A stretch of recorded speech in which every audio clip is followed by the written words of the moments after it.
નમસ્કાર વિદ્યાર્થી મિત્રો, સરસ્વતી ગ્રુપ ઓફ એજ્યુકેશન દ્વારા ચાલતા આ ઈ લર્નિંગ પ્રોગ્રામમાં હું બ્રિજેશ સાકળેચા આપ સૌનું હાર્દિક સ્વાગત કરું છું. આપણે ધોરણ 12 ની અંદર ફિઝિક્સ ની અંદર ચેપ્ટર નંબર 3 જે છે એ પૂરેપૂરું કમ્પ્લીટ કર્યું કે વિદ્યુત પ્રવાહ જે છે એની વિશે આપણે પૂરેપૂરી માહિતી મેળવી અને આપણે જોયું કે પરીક્ષાની દ્રષ્ટિએ એ પછી ગુજકેટ હોય તો ભલે, ગુજરાતી બોર્ડ હોય તો પણ ભલે કે જેડબલઈ નીટ હોય એમાં એ કેટલું ઇમ્પોર્ટન્ટ છે. ચાલો હવે આપણે આજે આપણું નવું અનેરું સોપાન એટલે કે લોક લાગણીને ધ્યાનમાં રાખી અને આપણું અનેરું નવું સોપાન નવો પાઠ ચાલુ કરીએ છીએ કે જેનું નામ છે વિદ્યુત ચુંબકીય તરંગો. શું નામ છે વિદ્યાર્થી મિત્રો? તો કે વિદ્યુત ચુંબકીય તરંગો. તો કે ભાઈ આ વિદ્યુત ચુંબકીય તરંગો, તો કે આના વિશે તમે ઓલરેડી પહેલા તો વાકેફ હતા જ. 10માં તમે એવું એક સેન્ટેન્સ ભણ્યા હતા કે પ્રકાશ એ વિદ્યુત ચુંબકીય તરંગ છે. તો ત્યારે આપણને ખાલી એટલું નવનીતમાં કીધેલું હતું અથવા તો એટલું સમજાવવામાં આવેલું હતું કે પ્રકાશ એ વિદ્યુત ચુંબકીય તરંગ છે. એનો મતલબ એવો છે કે પ્રકાશ એ વિદ્યુત અને ચુંબક બંને લાક્ષણિકતા ધરાવે છે, એટલે કે બેનું કોમ્બિનેશન છે, બેનો કોમ્બો ઓફર છે. તો આપણે આ ચેપ્ટર ની અંદર વિદ્યુત ચુંબકીય તરંગો છે એના વિશે આપણે ડિટેલમાં અભ્યાસ કરવાનો છે કે જેને EM વેવ્સ એટલે કે ઇંગ્લિશમાં ઇલેક્ટ્રોમેગ્નેટિક વેવ્સ તરીકે પણ ઓળખવામાં આવે છે. તો આજે આપણો પહેલો લેક્ચર જે છે એની અંદર આપણે પહેલા તો ઇલેક્ટ્રોમેગ્નેટિક વેવ વિશે માહિતી મેળવશું અને આપણે એક નાના એવા એક્સપેરિમેન્ટની વાત કરશું. ઓકે, ચાલો તો સ્ટાર્ટ કરીએ આપણો લેક્ચર. તો આપણે પહેલા તો વિદ્યુત ચુંબકીય તરંગો છે એ સમજવાનો પ્રયત્ન કરીએ. તો કે વિદ્યુત ચુંબકીય તરંગો તમે ક્યાં જોવો છો? તો તમે વિચારો છો તમે ક્યાં જોવો છો વિદ્યુત ચુંબકીય તરંગો? તો કે હું પછીનો બીજો પ્રશ્ન પૂછું, ક્યાં નથી જોતા? બધે આપણે વિદ્યુત ચુંબકીય તરંગો જોઈએ જ છીએ. એ પછી સવારના પોરમાં જગતની માલિપા જ્યારે સૂર્ય જે છે એનો ઉદય થાય, હકીકતમાં સૂર્ય તો એ સ્થાને હોય, પૃથ્વી જે છે ફરે છે, પણ આપણે જ્યારે સૂર્યને ઉગતો જોઈએ છીએ, આપણે જોઈએ છીએ ત્યારે તો કે ત્યારે જે સૂર્યનો કલર હોય છે મધ્ય બપોર વચ્ચે થાય ત્યારે સૂર્યનો કલર હોય છે અને સાંજે કલર આથમતી વખતે હોય છે. બધામાં થોડોક ડિફરન્સ આવે છે. બીજું તો કે આપણે ત્યારે જ કીધું હતું 10મા ધોરણમાં પ્રકાશ ચેપ્ટરની અંદર કે દ્રશ્ય પ્રકાશ એ વિદ્યુત ચુંબકીય તરંગ છે. તો દ્રશ્ય પ્રકાશ એટલે તો કે તમે જે તમારી આસપાસ જે પ્રકાશ જુઓ છો એ કેવો છે? તો કે દ્રશ્ય પ્રકાશ એટલે કે તમે જોઈ શકો એવો છે. તો એ જે તમે જોઈ શકો એવો પ્રકાશ છે એ પણ શું છે? વિદ્યુત ચુંબકીય તરંગો. તો દ્રશ્ય પ્રકાશ પણ વિદ્યુત ચુંબકીય તરંગો છે. બીજું તો કે એવા ઘણા બધા, એવું નથી કે આપણને નથી દેખાતું તો એ વસ્તુ નથી. આઈ રિપીટ, ઘણા બધા લોકો છે ને એ દુનિયામાં ઓલમોસ્ટ વૈજ્ઞાનિકો સિવાય, વૈજ્ઞાનિકો શું કામ બધાથી અલગ પડે છે? તો કે એની એક આ વિચારધારા છે ને બધા પીપલ કરતા ડિફરન્ટ હોય છે. બધા જનરલી લોકો જે છે એ શું વિચારે? તો કે મને નથી દેખાતું એટલે એ નથી. પણ એવું નથી. ઘણી બધી દુનિયામાં વસ્તુ એવી છે કે જે નથી દેખાતી છતાં પણ છે. જેમ કે તો કે આપણી આસપાસ રહેલા મોબાઈલના સિગ્નલ. આપણને ખબર છે કે આપણી આસપાસ ઘણા બધા હજારોની સંખ્યામાં મોબાઈલ સિગ્નલો જે છે એ અવર જવર કરે છે. માની લો કે અહીંયાથી કોઈ કાંતામાસી કોઈ ફોન પર વાત કરે છે, કાંતામાસીનો સિગ્નલ જે છે એ ટાવર ઉપર જતો હોય, આમથી માની લો કે મગનભાઈનો સિગ્નલ છે એ જતો હોય. તો આવી રીતે ઘણા બધા મોબાઈલના જે સિગ્નલ છે એ આપણી આસપાસથી જતા હોય છે. આપણી આસપાસથી ઘણી બધી એવી માહિતીઓ ડિજિટલ સ્વરૂપની અંદર આપણી આસપાસથી જતી હોય છે કે જે આપણને ખબર હોતી નથી. તો એનો મતલબ એવો નથી કે આ માહિતી કે આ સિગ્નલ જે છે મોબાઈલનું નેટવર્ક જે છે એ નથી, એ છે પણ આપણને દેખાતું નથી. બીજું, આપણે એટલા ઘણા બધા એવા તરંગો છે કે જે આપણે જોઈ શકતા નથી. જેમ કે તો કે આપણને ખબર છે પારજાંબલી કિરણ, પારરક્ત કિરણો કે જેને આપણે જોઈ શકતા નથી, કે જે સૂર્યમાંથી અતિશય પ્રચંડ ગરમી સાથે પૃથ્વી ઉપર આવે છે. પણ આપણે કહેવાય ને કે કુદરતે બહુ મસ્ત રચના બનાવી છે અને આપણે એટલા સુરક્ષિત છીએ.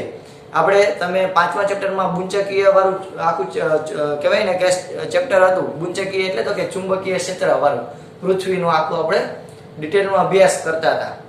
તો એ જે આપણું ચેપ્ટર હતું એની અંદર આપણે પૃથ્વી જે છે એ મોટું એક જાયન્ટ ચુંબક તરીકે એટલે કે રાક્ષસી ચુંબક તરીકે કામ કરે છે અને એનું જે ચુંબક જે છે એ આપણને આવી અસરોથી બચાવે છે. બીજું, ઓઝોનનું સ્તર છે એ પારજાંબલી કિરણોને અટકાવે છે. આપણે એવું ભણીએ છીએ નાનપણથી જ. તો આ વિદ્યુત ચુંબકીય તરંગો અત્ર તત્ર સર્વત્ર બધે આપણને જોવા મળે છે. ચાલો તો વિદ્યુત ચુંબકીય તરંગો વિશે ચર્ચા કરીએ. તો 19મી સદીની અંદર, આઈ રિપીટ, 19મી સદીની અંદર, એની પહેલા એક માફ કરશો એક વાત કીધું તમને મસ્તીની, કે આપણું જે ચેપ્ટર નંબર 8 જે છે એ પરીક્ષાની દ્રષ્ટિએ જોવા જાવ તો આમાં તમને 2 માર્કનો ક્વેશ્ચન પૂછાય છે દર વખતે. કેટલા? 2 માર્કનો. ક્યારેક એવું બને છે ક્યારેક કે આમાંથી 3 માર્કનો એકાદો ક્વેશ્ચન કે દાખલો પૂછે, બાકી જનરલી આમાંથી 2 માર્કનો ક્વેશ્ચન હોય છે. અને એમાં 1-2 ક્વેશ્ચન જે છે હું તમને કહીશ એ જ આયમ. ઓકે, 2 માર્કમાં. એટલે આ થિયરીની દ્રષ્ટિએ કહેવાય ને કે 2 માર્કમાં જ આપણામાં રમવાનું હોય.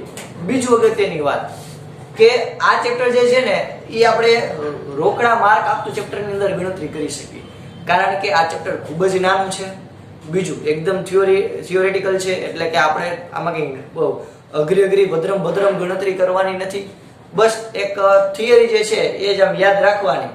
ઓકે, હું તમને ફોર એક્ઝામ્પલ એમ કહું કે પારરક્ત કિરણો છે એની તરંગ લંબાઈ આટલાથી આટલા સુધીની હોય, તો ઓબ્વિયસ વાત છે એટલાથી એટલા સુધીની હોય, એમાં કંઈ નવું એક્સપેરિમેન્ટ ન થાય. હા, રેન્જ હોય થોડી ઘડી આગળ પાછળ હોય, પણ તમે સમજો હું શું કહું છું કે આમાં કંઈ મોટી ગણતરી નથી કરવાની. આમાં તમને થિયોરેટિકલ પોર્શન જે છે એ વધારે હશે. હું એમ નથી કહેતો કે આમાં સાવ ગણતરી જ નથી, ગણતરી છે, પણ આ ચેપ્ટર ને તમે પ્રમાણમાં બહુ સહેલું છે કે જે આપણને રોકડા માર્ક અપાવે. બીજું, ગુજરાત બોર્ડની અંદર મેં તમને કીધું કે 2 માર્કની અંદર ક્વેશ્ચન પૂછાય. બીજું, એમસીક્યુ માટે આ અગત્યનો પાઠ જે છે, તો આપણા માટે સહેલો પાઠ અને રોકડા માર્ક આપતો પાઠ છે. કોમ્પિટિટિવ એક્ઝામની વાત કરો તો પછી જેડબલઈ હોય, નીટ હોય કે ગુજકેટ હોય, સાવ ચંપુ જેવા એમસીક્યુ પૂછાય આ ચેપ્ટરમાંથી. કેવા?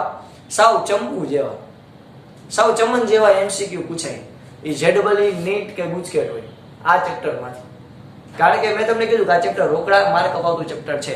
તો આપણે કહેવાય ને કે આમાંથી આપણી કોમ્પિટિટિવ એક્ઝામમાંથી 4 માર્ક મળતા હોય તો મુકાય નહીં. ઓકે, ચાલો તો આપણે સ્ટાર્ટ કરીએ. તો 19મી સદીની અંદર ઘણા બધા વૈજ્ઞાનિકો જે છે એને ઘણા બધા નિયમો રજૂ કર્યા કે જે તમે ઓલરેડી અગાઉ ભણી ગયા છો. પછી ગૌસનો નિયમ હોય, પછી ગૌસે 2 પ્રકારના નિયમ આપ્યા હતા.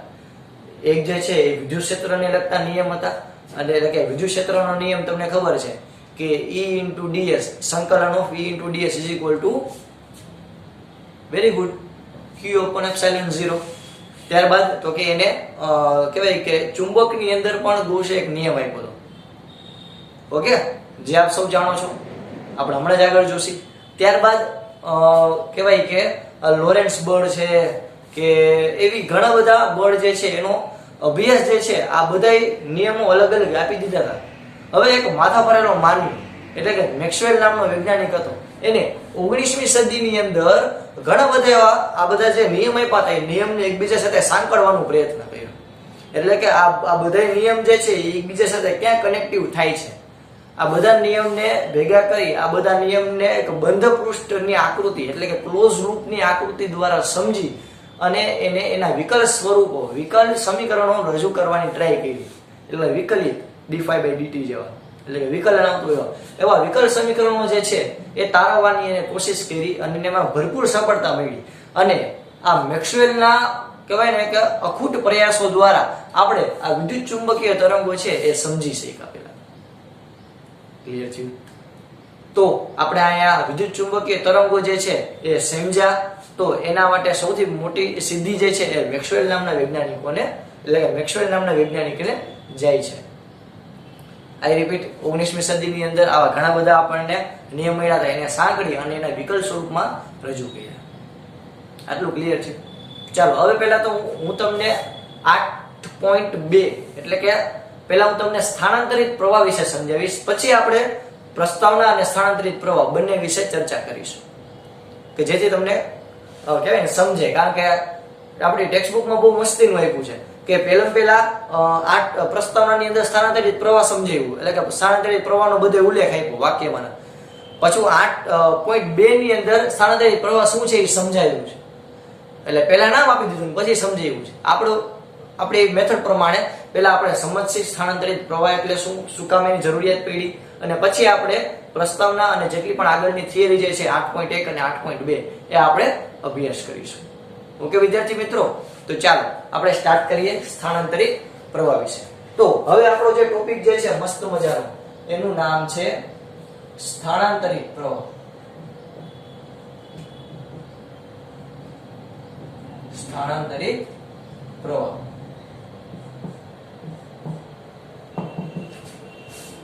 તો E અને B ના જે સમીકરણ જે છે મેક્સવેલ જે છે, મેક્સવેલ મેં તમને કીધું કે એને ઘણી બધી એવી ટ્રાય કરી, ઘણા બધા એવા નવા વિકલ સમીકરણો લઈ આવ્યા, અને એમાં એને સૌથી મોટી સફળતા શું મળી, તો કે એમાં એને સૌથી મોટી સફળતા એ મળી કે વિદ્યુત ક્ષેત્ર E અને ચુંબકીય ક્ષેત્ર B આ બંનેના જે સમીકરણ એને જે મળ્યા એ છે ને તરંગ સ્વરૂપ જેવા મળ્યા. કેવા? તરંગના સમીકરણ જેવા.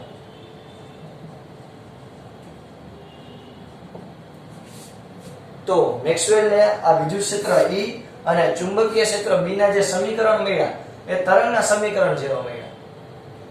તો આની મદદથી એવું કહી શકીએ કે વિદ્યુત અને ચુંબક અને તરંગ આ બધું એકબીજા સાથે જોડાયેલું છે, અને એટલે જ આપણે નામ આપ્યું વિદ્યુત ચુંબકીય તરંગો. તો અહીં જો ત્રણેય બ્રાન્ચને આપણે સાઈન કરી વિદ્યુત ચુંબકીય તરંગો. ઓકે, ચાલો તો આપણે સ્ટાર્ટ કરીએ સ્થાનાંતરિત પ્રવાહ વિશે. તો ભાઈ મેક્સવેલ જે છે એ બેઠા બેઠા મેં તમને કીધું ઘણા બધા લો જે છે એપ્લાય કરતા હતા. ગૌસના નિયમ ભણતા હતા, એમ્પિયરનો નિયમ ભણતા હતા, લોરેન્ટ્ઝ બળ વિશે સમજતા હતા. તો આવો ઘણા બધા નિયમો જે છે એ ક્લોઝ લૂપ ની અંદર ટ્રાય કરતા હતા. હવે એ કેવી આકૃતિમાં ટ્રાય કરતા હતા તો કે જો એને ઈ તમને સમજાવું કે એને પહેલા તો કેપેસિટર લીધું. કેપેસિટરની આવી ગોળ પ્લેટ હશે,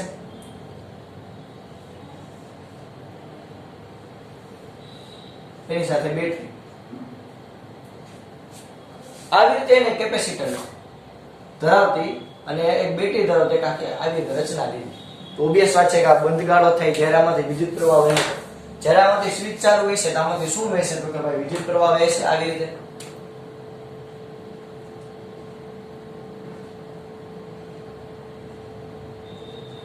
તો આપણે અત્યાર સુધી એવું ભણ્યા હતા કે બદલાતું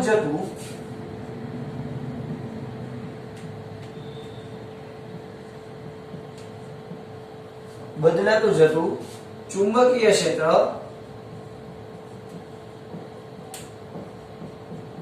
એ વિદ્યુત ક્ષેત્ર ઉત્પન્ન કરે છે.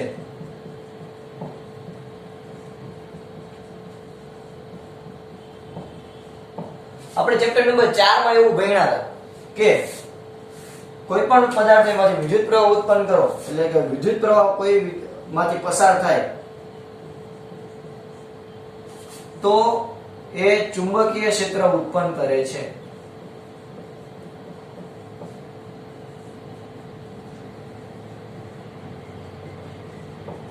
આપણે આવું ભણ્યા હતા કે વિદ્યુત પ્રવાહ કોઈ પણ પદાર્થ હોય, કોઈ પણ સર્કિટ હોય, માની લો કે કોઈ આવો સળીઓ છે એમાંથી વિદ્યુત પ્રવાહ પસાર થાય તો એની આસપાસ ચુંબકીય ક્ષેત્ર ઉત્પન્ન થાય. આપણે એવું ભણ્યા હતા.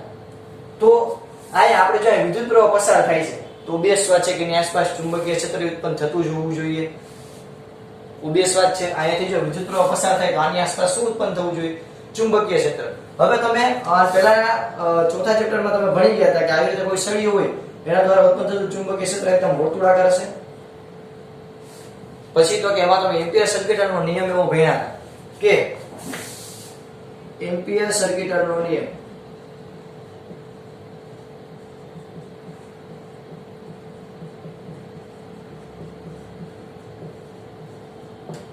તો કે ભાઈ એમ્પિયર સર્કિટનો નિયમ તમે શું ભણ્યા હતા તો કે તમે આવું ભણ્યા સંકલનો એટલે કે બંધ ગાળામાં ક્લોઝ લૂપ ની અંદર સંકલનો BDL =μ0I એટલે કે બંધ ગાળાની અંદર ચુંબકીય ક્ષેત્ર અને dl નામનું સૂક્ષ્મ તમે સપાટી લઈ લો. બરોબર? તો એ કેના બરાબર હશે તો કે μ0 * I એટલે કે એમાંથી વિદ્યુત પ્રવાહ બંનેના ગુણાકાર જેટલો. આ તમે એમ્પિયર સર્કિટનો નિયમ ભણ્યા. હવે તો કે જો આ આપણી એક મસ્ત મજાની આકૃતિ છે તો આની અંદર હવે એમ્પિયર જે છે એ આ એમ્પિયર સર્કિટ મેક્સવેલ જે છે, માફ કરશો મેક્સવેલ, એ મેક્સવેલ આ એમ્પિયર સર્કિટ લો એપ્લાય કરવા ગયા. તો જો આમાં શું થયું, આમાં શું થયું તમે સમજો.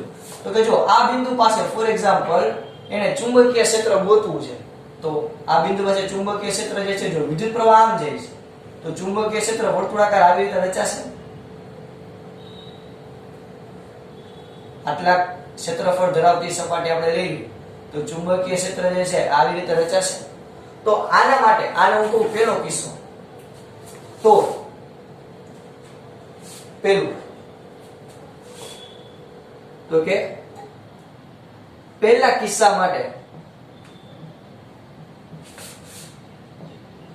એમ્પિયર સર્કિટનો નિયમ લગાડતા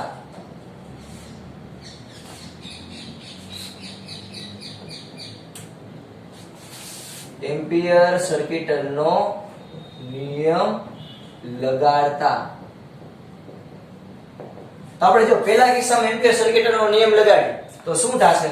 તો કે ભાઈ એના માટે આપણને કંઈક આવું ઇક્વેશન મળશે, અલગ અલગ માર્કરથી દર્શાવીએ કે સંકલન ઓફ ક્લોઝ લૂપ ની સંકલન of BDL equal to μ0I. આમાં કઈ ડાઉટ? આ તો વિચારો નોર્મલ હતું એમ જ છે. ઓકે, ચાલો તો આના બરાબર આપણે આમ કહી શકીએ કે સંકલન of BDL is equal to μ0 * y. તો આ બિંદુ પાસે વિદ્યુત પ્રવાહની દિશા આમ હોય તો ઉત્પન્ન થતું ચુંબકીય ક્ષેત્ર આવી રીતે આમ આવશે જમણા હાથના અંગૂઠાના નિયમ મુજબ. એટલે કે અહીંયા આપણને ચુંબકીય ક્ષેત્ર મળશે. એટલે કે આપણે ઇન શોર્ટ સાવ કાઠિયાવાડી ભાષામાં કહીએ તો આ બિંદુ પાસે આપણે એમ્પિયર સર્કિટનો નિયમ લગાડવો હોય તો આપણે આવી રીતે મળે સંકલન of BDL is equal two μ0I. કારણ કે જો અહીંયાથી વિદ્યુત પ્રવાહ આમ છુમ કરતો નીકળે, અહીંયા વિદ્યુત પ્રવાહને છેદે છે, નામ નીકળે છે. હવે તો કે સમજો, હવે કથા અહીંયાથી ચાલુ થાય છે આપણી નવી. તો કે માની લો કે હું આ સપાટી લઉં તો તમને બધાને ખબર છે કેપેસિટરના બે પ્લેટ વચ્ચે તો શૂન્ય અવકાશ અથવા તો કંઈક અવકાશ હોય કે કંઈક માધ્યમ હોય. તો આ બે વચ્ચે તો જગ્યા છે. તો અહીંયા તો વિદ્યુત પ્રવાહ જો અહીંયા વિદ્યુત પ્રવાહ વહેશે, અહીંયા વિદ્યુત પ્રવાહ આમ તો વહેતો નથી, અહીંયા તો વિદ્યુત ક્ષેત્ર જ છે. તો એવું નથી કે અહીંયાથી વિદ્યુત પ્રવાહ વહેતો નથી, કારણ કે તો જ વિદ્યુત પ્રવાહનું આખું ક્લોઝ લૂપ કેવું થઈ ગયું, પૂરું થઈ ગયું. તો અહીંયા એક કોઈ સપાટી લઉં, કોઈ ક્ષેત્રફળ ધરાવતી કોઈ સપાટી લઉં તો અહીંયા જો વિદ્યુત પ્રવાહ આમ છેદતો નથી, અહીંયા કેમ છેદે છે? અહીંયા કોઈ છેદતો નથી વિદ્યુત પ્રવાહ. તો આના માટે હું એમ્પિયર સર્કિટનો નિયમ શું લઈ શકું? તો કે આને હું જો લઉં બીજો કિસ્સો. તો આપણે કરીએ કે બીજા કિસ્સા માટે કે જ્યાં કેપેસિટર ની પ્લેટ વચ્ચે કોઈ પૃષ્ઠ લેતા, બંધ પૃષ્ઠ લેતા આપણે એમ કહીએ. હા, કેપેસિટરની બે પ્લેટ વચ્ચે આપણે બંધ પૃષ્ઠ લીધું.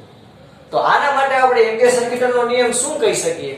તો કે ભાઈ આમાંથી તો વિદ્યુત પ્રવાહ પસાર નથી થતો. વિદ્યુત પ્રવાહ તો જો અહીંયા સુધી આવશે અને અહીંયા સુધી આવશે. અહીંયા તો વિદ્યુત ક્ષેત્ર જ છે, વિદ્યુત પ્રવાહ નહીં હોય. તો આના માટે આપણે એમ્પિયર સર્કિટનો નિયમ શું કહી શકીએ? સંકલન ઓફ BDL ઇક્વલ ટુ 0. કારણ કે વિદ્યુત પ્રવાહ જ નથી. તો તમે ધ્યાનથી અવલોકન કરો તો આને હું કહું સમીકરણ નંબર 1, આને હું કહું સમીકરણ નંબર 2. તો એ મેક્સવેલ નામના વૈજ્ઞાનિકને આયા કંઈક ખૂટતું હોય ને એવું લાગ્યું. એટલે કે હકીકતમાં વિદ્યુત પ્રવાહ તો બધે વહે છે, પણ જો હું આયા એમ્પિયર સર્કિટનો નિયમ લગાડું જગતની માલિકા તો આયા માટે આવું ઇક્વેશન મળે છે. જ્યારે આયા હું એમ્પિયર સર્કિટનો નિયમ લગાડું એટલે કે કેપેસિટરની બે પ્લેટ વચ્ચે હું એમ્પિયર સર્કિટનો નિયમ લગાડું તો મને વિદ્યુત પ્રવાહ મળતો નથી, કે જે જગતની માલિકા ખોટું છે. કારણ કે આખું ક્લોઝ લૂપ તો પૂરું થાય છે. એટલે કે આયા વિદ્યુત ક્ષેત્રમાં ફેરફાર થાય છે. તો વિદ્યુત ક્ષેત્રમાં ફેરફાર થાય તો ફ્લક્સમાં ફેરફાર થાય, ફ્લક્સમાં ફેરફાર થાય તો EMF જનરેટ થાય એકોર્ડિંગ ટુ ચેપ્ટર નંબર 6 વિદ્યુત ચુંબકીય પ્રેરણ. તો એના મત અનુસાર અહીંયા વિદ્યુત પ્રવાહની જગ્યાએ તમે કંઈક બીજું લખો. એટલે કે આ જે એમ્પિયર સર્કિટનો નિયમ જે છે એમાં કંઈક ખૂટતું હોય એવું લાગ્યું. એટલે કે આપણે હવે લખીએ કે સમીકરણ નંબર 1 અને 2 પરથી મેક્સવેલ જે છે, મેક્સવેલે સૂચવ્યું કે એમ્પિયર સર્કિટલનો જે નિયમ છે, એમ્પિયર સર્કિટલનો નિયમ માં કંઈક ખૂટે છે.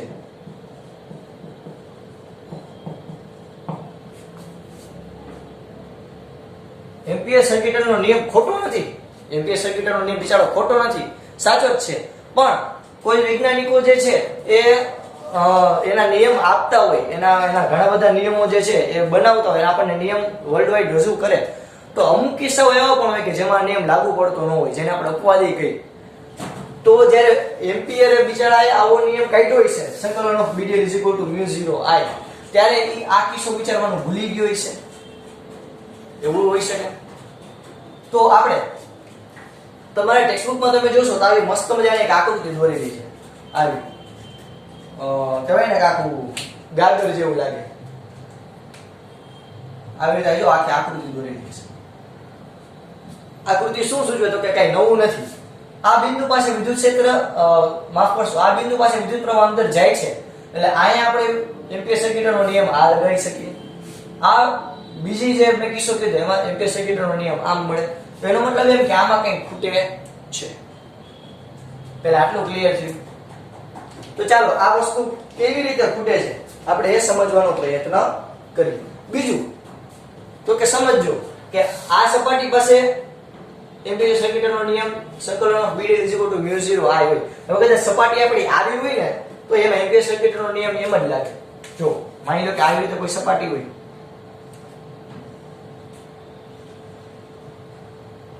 આ ખાલી ભાગ અહીંયા છેદે છે, તો વિદ્યુત પ્રવાહ તો અહીંયા તો છેદે જ છે. આને પણ આપણે એમ્પિયર સર્કિટલનો નિયમ સંકલન ઓફ BDL = μ0I લગાડી શકીએ. ઇન શોર્ટ, જ્યાં આમ આર પાર જતો હોય, આમ કેમ તીર છેદી અને આમ આર પાર જતો હોય, આમ છૂમ કરતો વિદ્યુત પ્રવાહ જો આને છેદી એટલે કે આને તોડી અને આમ બહાર જશે, ત્યારે આપણે એમ્પિયર સર્કિટલનો નિયમ સંકલન ઓફ BDL = μ0I લખી શકીએ.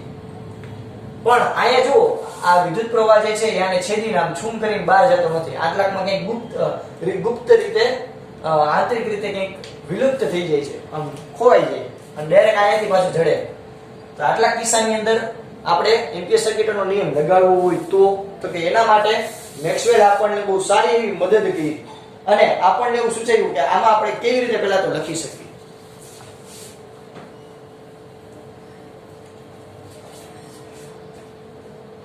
તો કે જો સમજો, આયન કેપેસિટરની અંદરના ભાગમાં વિદ્યુત ક્ષેત્ર E હશે અને આનો કંઈક એરિયા હશે, એટલે કે આયા હું એમ કહું કે કેપેસિટર જે છે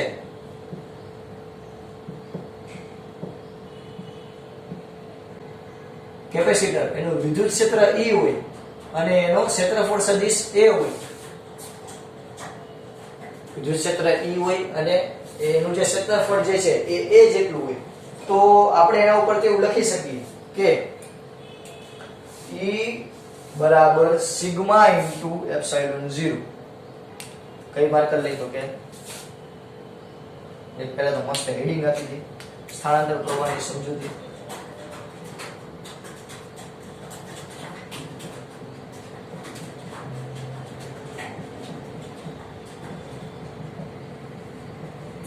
તો કે જો સમજજો ધ્યાનથી. તો કે આ સ્થાનાંતર પ્રવાહની સાબિતી આપણે કેવી રીતે આપશું? તો કે જો હવે આપણે અહીંયા કહી શકીએ કે વિદ્યુત ક્ષેત્ર E બરાબર શું થાય? કેપેસિટરની બે પ્લેટો છે, તો કે ભાઈ ε/E0 σ/E0 માફ કરશો. તો સિગ્મા એટલે તો કે સિગ્મા એટલે થાય પૃષ્ઠ ઘનતા. આ સિગ્મા એટલે પૃષ્ઠ ઘનતા. તો સિગ્મા એટલે પૃષ્ઠ ઘનતા એટલે Q/A. આપણને આઈ હોપ હું ધારી લઉં છું તમને સિગ્મા એટલે ખબર જ છે. સિગ્મા એટલે Q/A. યાદ છે ને ત્રણ પ્રકારની ઘનતા આવતી, કઈ કઈ ત્રણ? તો કે એક તો છે રેખીય ઘનતા, એને કહેવાય લેમ્ડા = Q/L. પછી બીજી આવે પૃષ્ઠીય ઘનતા કે જેને કહેવાય સિગ્મા = Q/A. અને પછી આવશે કદીય ઘનતા કે જેને કહેવાય કદીય ઘનતા = Q/L. v rho is equal to આપણે એમાં કહી શકીએ. તો આઈ હોપ આ બધાને યાદ જ છે, રેખીય, પૃષ્ઠીય અને કદીય. તો આપણે અહીંયા આખો એક પટ્ટી લઈ ક્ષેત્રફળ લઈએ છીએ એટલે આપણે કહી શકીએ પૃષ્ઠ ઘનતાને ધ્યાનમાં લઈ તો અહીંયા એવું લખી શકીએ કે q/a * ε0. પેલા આટલું ક્લિયર થાય, q/a * ε0. તો પહેલા તો આપણે આ વિદ્યુત ક્ષેત્ર જે છે એની ચર્ચા કરી. હવે સમજો હું શું કહું, તો કે આપણને ખબર છે હવે કે આ E બરાબર q/a * ε0. આપણને આવું સૂત્ર મળ્યું. આ હરખું લખી નાખીએ આપણે. હવે અહીંયા a ને હું આ બાજુ જવા દઉં તો મને આમ મળશે E * a બરાબર q/ε0. તો E * a બરાબર યાદ કરો તો કે E * a એટલે શું થાય? તો કે E * a એટલે આપણે મસ્ત મજાની લીટી દોરી લઈએ. તો કે ભાઈ E * a બરાબર શું થાય? તો કે E * a એટલે ફ્લક્સ. તો કે ફ્લક્સ નું સૂત્ર ફ્લક્સ ઓહો બે તરફ ગઈ આખી લીટી.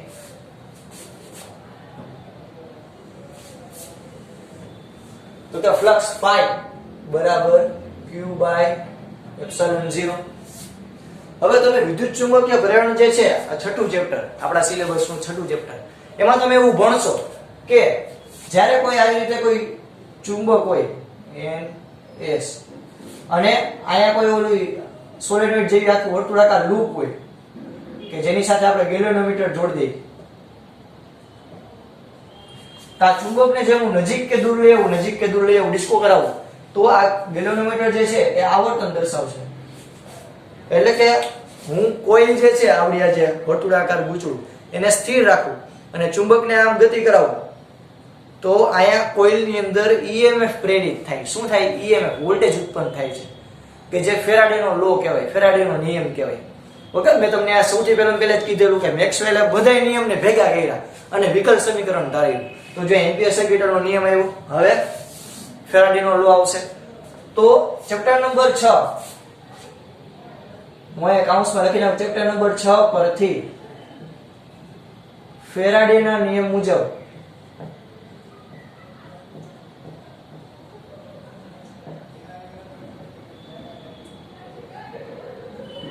કોઈ પણ પદાર્થમાં પ્રેરિત થતું EMF E = થાય d∅/dt. શું થાય? d∅/dt. તો આપણે પહેલા તો આને કાઉન્સ કરી નાખીએ, અલગ કરી નાખીએ. ચલો હવે આપણે સિમ્પલ બીજું કઈ નથી કરવું. સમજવું શું થાય. તો કે હવે આનું વિકલન કરી નાખું સમયની સાપેક્ષે. શું કરવું? તો કે સમયની સાપેક્ષે આનું વિકલન કરી નાખું. પહેલા આપણે એક સમીકરણ કહી દઈએ, સમીકરણ નંબર 3. સમીકરણ નંબર 3 નું સમયની સાપેક્ષે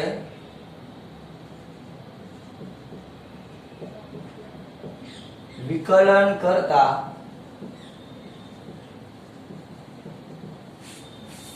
સમયની સાપેક્ષે શું કરશે? વિકલન. હવે આપણને શું મળશે? તો કે ભાઈ d∅/dt બરાબર dq/dt. પણ આ ε0 જે છે એ તો અચળ જ છે, તો સંકલન ઓફ dq/dt. હવે તમે ધ્યાનથી અવલોકન કરો તો ε0 નું આ બાજુ જવા દો તો હવે શું મળશે? તો કે ε0 d∅/dt બરાબર શું થાય? dq/dt. હવે dq/dt એટલે યાદ કરું તો શું થાય? એ કેનું સૂત્ર છે? Very good, we are very હોશિયાર. તો dq/dt બરાબર થાય વિદ્યુત પ્રવાહ I. તો અહીંયા આપણે શું લખી શકીએ? તો કે અહીંયા આપણે એવું લખી શકીએ કે ε0 d∅/dt બરાબર થાય વિદ્યુત પ્રવાહ I. તો આ આપણને એક સૂત્ર મળ્યું, સમીકરણ નંબર 4. તો આ બહુ અગત્યનું ઇક્વેશન છે વિદ્યાર્થી મિત્રો. શું કામ? કારણ કે સમીકરણ નંબર 4 ને બંને બાજુ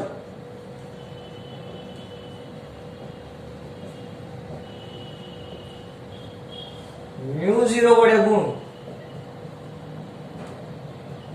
બંને બાજુ કેના વડે ગુણ્યું મેં? μ0 વડે ગુણ. તો જો મને છેલ્લું ઇક્વેશન શું મળશે? μ0 એપ્સિલોન 0 સંકલન ઓફ d∅dt બરાબર μ0i.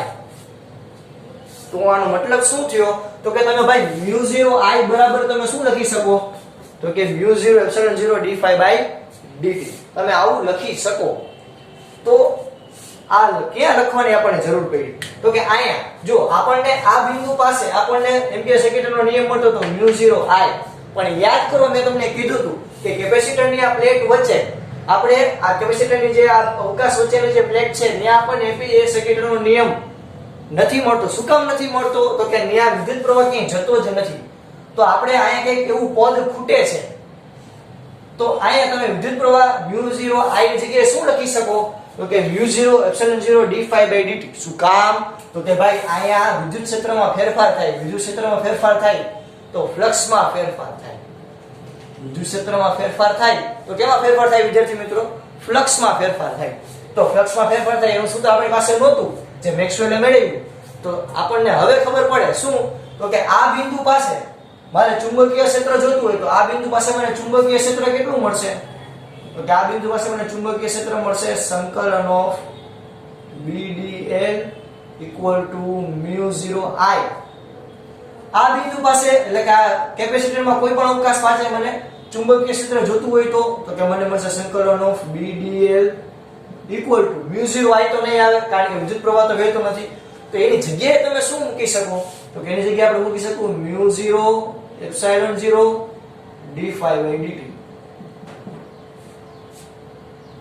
ક્લિયર થયું આટલું? તો આના ઉપરથી મેક્સવેલે ફાઇનલ સમીકરણ આપ્યું. શું? તો કે મેક્સવેલે ભાઈ ફાઇનલ સમીકરણ આપ્યું એટલે કે એમ્પિયર સર્કિટના નિયમ જે છે એમ્પિયર સર્કિટનો નિયમ એમાં સુધારો કરી અને મેક્સવેલે નવું સમીકરણ આપ્યું કે જેને કહેવાય છે મેક્સવેલ એમ્પિયર સર્કિટલ નિયમ. તો કે આના બરાબર શું થાય? તો કે આના બરાબર થાય સંકલન of BDL = μ0i plus μ0 epsilon 0 અથવા તો બેમાંથી μ0 કોમન કાઢ લો કૌંસમાં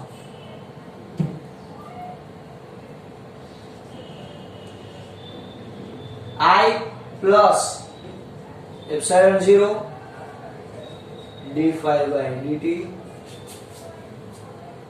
તો આયા ખાસ યાદ રાખજો વિદ્યાર્થી મિત્રો કે આયા આપણને બે પ્રવાહ મળ્યા આ એક્ચ્યુઅલ એમ્પિયર સર્કિટના નિયમમાં. તો ઓબવિયસ વાત છે કે બે પ્રવાહ એક જ બિંદુએ તો શક્ય નથી. તો આ શું દર્શાવે છે? તો કે આ એવું દર્શાવે છે, ખાસ સમજો વિદ્યાર્થી મિત્રો, કે આ જે I જે છે આ જે I એને કહેવાય કન્ડક્શન પ્રવાહ. કેવો કહેવાય? કન્ડક્શન કરંટ એટલે કન્ડક્શન પ્રવાહ. એટલે કે આ જે વાયર હોય એમાંથી વહેતો પ્રવાહ, વાયરમાંથી વહેતો પ્રવાહ કે જેને વાહક પ્રવાહ કહેવાય અથવા તો કન્ડક્શન પ્રવાહ કહેવાય કે જેને I વડે દર્શાવાય. જ્યારે આજે આપણને આ મળ્યું એપ્સિલોન 0 d∅dt એને કહેવાય ડિસ્પ્લેસમેન્ટ કરંટ. શું કહેવાય? Displacement current. તો ડિસ્પ્લેસમેન્ટ કરંટ એટલે શું? તો કે ભાઈ સ્થાનાંતરિત પ્રવાહ. એટલે કે પ્રવાહનું શું થયું? સ્થાનાંતર. અહીંયાથી એટલે કે આ પ્લેટ થી આ પ્લેટમાં જો અહીંયા તમને છેલ્લે પ્રવાહ મળશે, છેલ્લે પછી અહીંયાથી મળશે. આપણને પ્રશ્ન થાય કે પ્રવાહ વચ્ચે ક્યાં ગાયબ થઈ ગયો? તો કે ભાઈ પ્રવાહનું સ્થાનાંતર થયું એવું મેક્સવેલે નામ આપ્યું. એટલે કે આ જે આટલા પદમાં જે ખૂટતો પ્રવાહ હતો એ પ્રવાહ મેક્સવેલે પૂરો કર્યો અને એને નામ આપ્યું સ્થાનાંતરિત પ્રવાહ. તો સિમ્પલ ભાઈ મેક્સવેલે શું કર્યું? તો કે કેપેસિટરમાં દરેક બિંદુએ આપણને વિદ્યુત પ્રવાહનું મૂલ્ય I મળતું હતું. પણ કેપેસિટરની બે પ્લેટ વચ્ચે જે વિદ્યુત પ્રવાહનું મૂલ્ય હતું એમ્પિયર સર્કિટનો નિયમ હતો એ ખોટો પડતો હતો. આ કેપેસિટરની બે પ્લેટ વચ્ચે એ એમ્પિયર સર્કિટનો નિયમ જે છે એ મેક્સવેલે સુધાર્યો અને પોતાનો નવો નિયમ આપ્યો મેક્સવેલ એમ્પિયર સર્કિટનો નિયમ. અને ઈ નિયમ શું કહે તો કે સંકલન of BDL is equal to μ0 કૌંસમાં I plus epsilon 0 d phi by dt, કે જ્યાં આ પેલો I જે છે એ કન્ડક્શન પ્રવાહ દર્શાવે છે અને જે બીજો I જે છે એ ડિસ્પ્લેસમેન્ટ કરંટ દર્શાવે છે. આટલું પહેલા ક્લિયર થયું વિદ્યાર્થી મિત્રો? ઓકે. બીજું અગત્યની વાત, બોર્ડમાં આપણે જગ્યા નથી પણ હું અહીંયા તમને દર્શાવી દઈશ. તો કે કેપેસિટરની બહારના ભાગમાં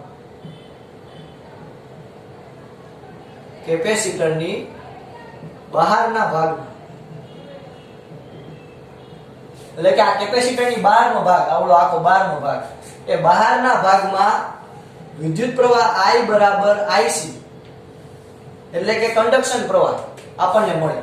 જ્યારે ID બરાબર ત્યાં શું થાય? શૂન્ય. Ideal displacement current. તો ખાસ યાદ રાખજો વિદ્યાર્થી મિત્રો કે કેપેસિટર જે છે, આ કેપેસિટર એની બહારના ભાગમાં એ કન્ડક્શન પ્રવાહ તમને મળે, એટલે કે વિદ્યુત પ્રવાહ જે વહેતો હોય કન્ડક્શન પ્રવાહ હોય અને ડિસ્પ્લેસમેન્ટ કરંટ કેવો હોય? શૂન્ય. ડિસ્પ્લેસમેન્ટ કરંટ ક્યારે આવશે તો કે જ્યારે બે પ્લેટ વચ્ચે વિદ્યુત પ્રવાહ વહેવાનું આપણે કહેવાય ને ગણવાનું થાય ત્યારે. એટલે કે આપણે લખીએ કેપેસિટરની અંદરના ભાગમાં